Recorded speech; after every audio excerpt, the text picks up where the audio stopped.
जंग तो किसी मसले का हल है ही नहीं। हाँ। और हर हाल में टेबल पर तो आना ही पड़ेगा, आज आएँ कल आएँ जब चाहें आना पड़ेगा।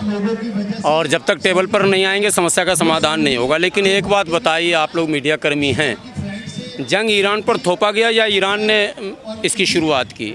जंग तो उस पर थोप दिया आपने ज़बरदस्ती। तो आप इंसाफ की बात कीजिए ना। कभी भी दुनिया में इंसाफ की बात लोग करना क्यों छोड़ रहे हैं? हाँ। इंसाफ की बात होनी चाहिए, मानवता की बात होनी चाहिए, इंसानियत की बात होनी चाहिए, सिद्धांत की बात होनी चाहिए। और सिद्धांत और उसूल और मानवता तो ये है कि जिसने थोपा है उसको पहल करनी चाहिए कि ठीक है हमसे गलती हो गई।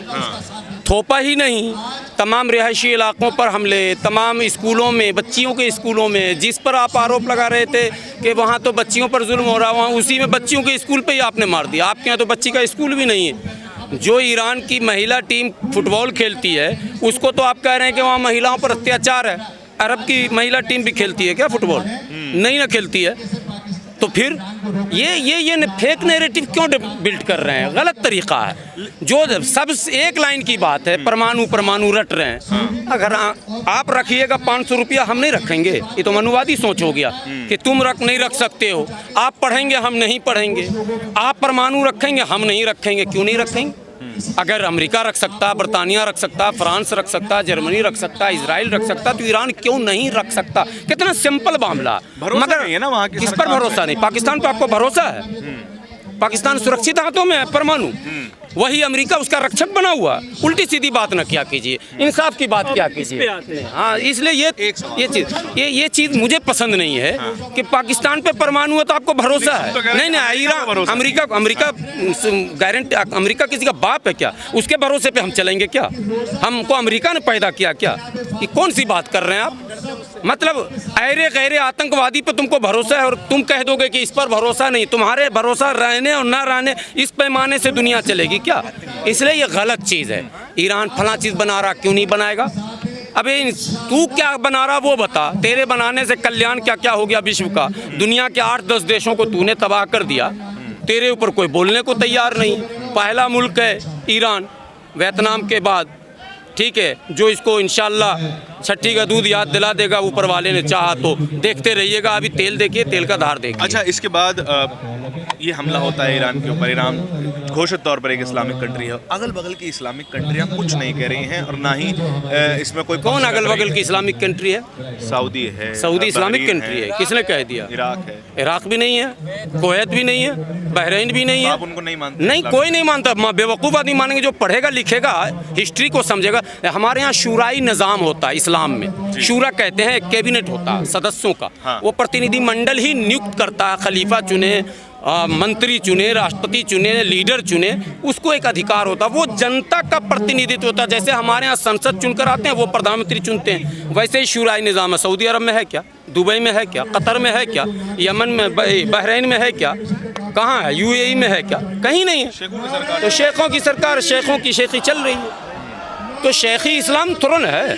इस्लाम अलग चीज़ है और ये सऊदी अरब का चेहरा अलग है, ठीक है। इसलिए इसको इस्लामिक कंट्री, हाँ इस्लामिक कंट्री ईरान है। उसका नाम भी इस्लामी जमहूरिया ईरान है, तौर तरीक़ा भी इस्लामी उसका है, ठीक है। और डेमोक्रेसी भी है, शूराई निज़ाम भी है। दुनिया भर इल्ज़ाम कौन लगाता है? चोर अगर ज़बरदस्ती किसी को चोर कह दे तो आप मान लेंगे? जो खुद डकैत है वो दूसरे को डकैत कहेगा? जो खुद आतंकवादी है, दुनिया में जितनी आतंकवादी घटनाएं घटी हैं और जितने संगठन हैं, उसको मैन्युफैक्चर करने वाला, बनाने वाला कौन है?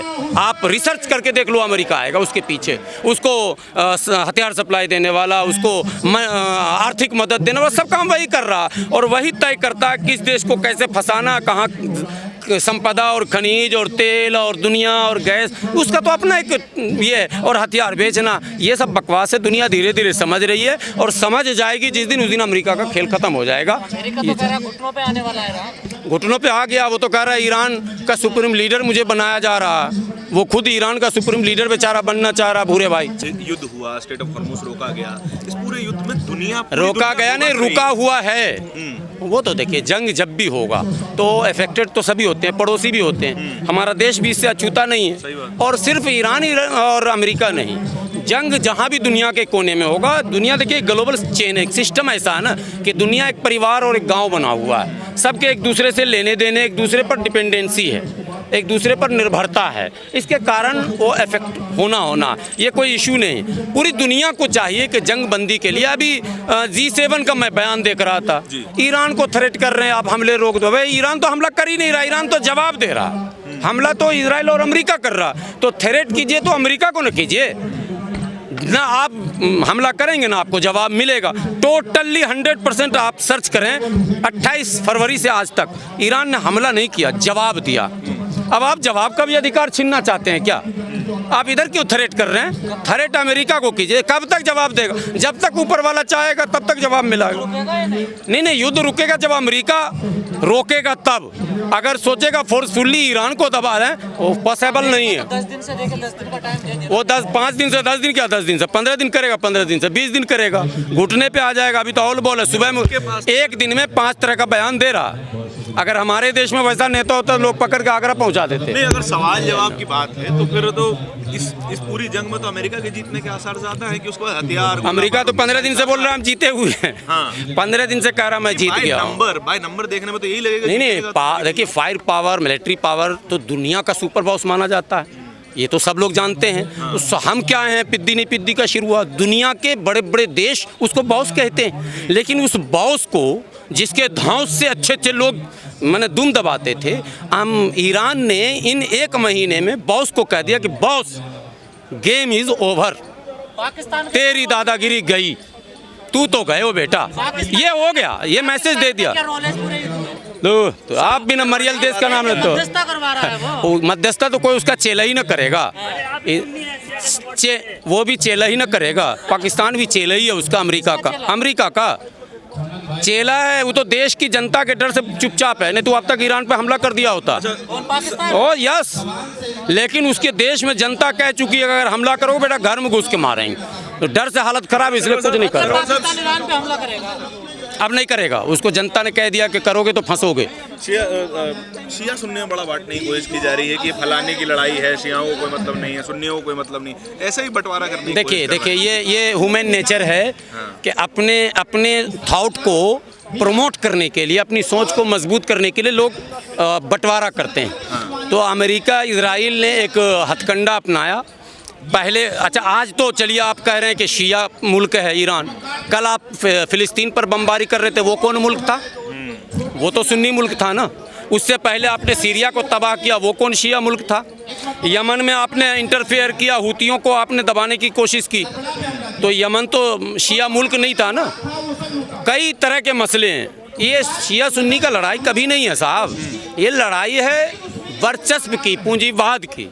ठीक है, जो रूस के करीब, चीन के करीब, भारत के करीब, दुनिया में किसी और के करीब जाता है, अमेरिका उसको पकड़ के चाहता है किसी भी बहाने ठोक ठाक के अपने तरफ ले आओ, मार पीट के लाता अपने कब्जे में, बस इतना ही खेला और कुछ नहीं।